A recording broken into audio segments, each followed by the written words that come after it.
welcome to Otaku no Video. As always, thanks so much for joining me. I'm here today with a review of MPD Psycho Volume 1. Gonna be a weird review this time because I couldn't get through it. It's not that long, but... and there are two reasons why I couldn't get through it.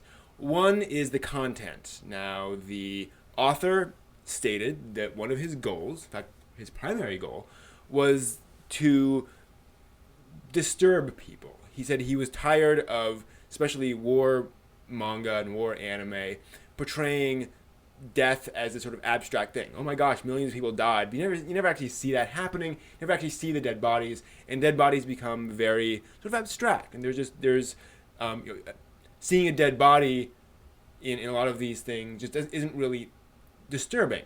And he felt that a dead body should be sickening. It should be disturbing. So his goal was to disturb people, especially about death.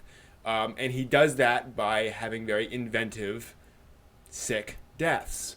There are these various murders taking place, and the murderer does these very, we'll say, inventive and very twisted things to various young females. And you kind of see it happening. And it's disturbing. Now, here's the problem. I was disturbed by the stuff I saw. But I need a little bit more than that if I'm going to follow your manga for 13 volumes and counting. It's not done yet. So you need more than just shock value. I mean, I can be disturbed. That's fine. So you need more than that. My problem was his art style. I found, not just his art style, his compositional style, I found very confusing. You'll cut to a shot, and then you'll cut to various characters in the shot. I have no idea who's standing where in relation to what. There's a lot of no background panels, which is normally okay once you know what you're doing, but it's a very disorienting manga. Now, I'm sure one of his things was to try to make you disoriented and weird. The problem is if it's so disoriented and weird that I don't know what's, not only do I not know what's going on, I don't care.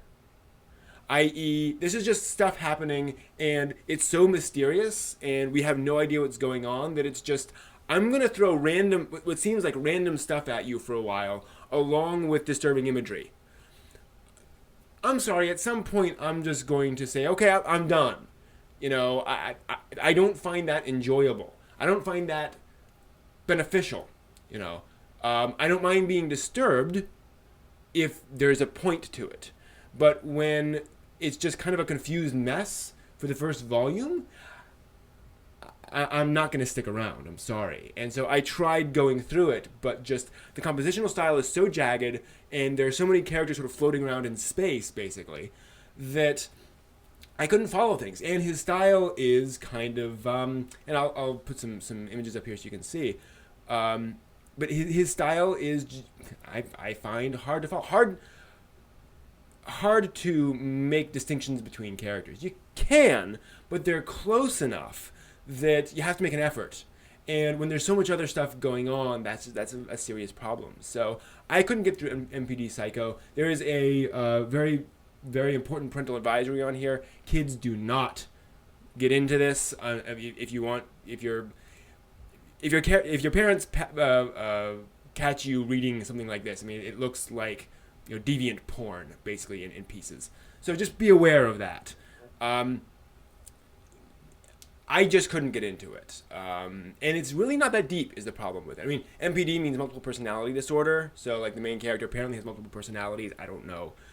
But I don't know. The mystery just, I didn't find it compelling at all. It's just weird, random, sick, twisted tortures and murders.